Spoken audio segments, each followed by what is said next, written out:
ay ang muling pambobomba ng tubig ng China Coast Guard sa barko ng Pilipinas sa Bajo de Masinloc.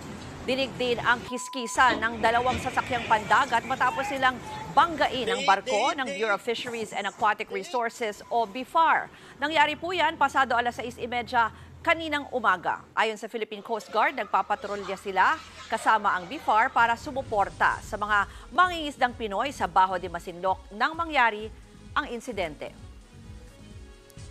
Mga kapatid, ako po si Ruth Cabal. Maging maalam at may pakialam sa mga may init at rumaratsyadang balita sa Frontline Express. Para maging updated sa balitaan, mag-subscribe lang sa social media pages ng News 5.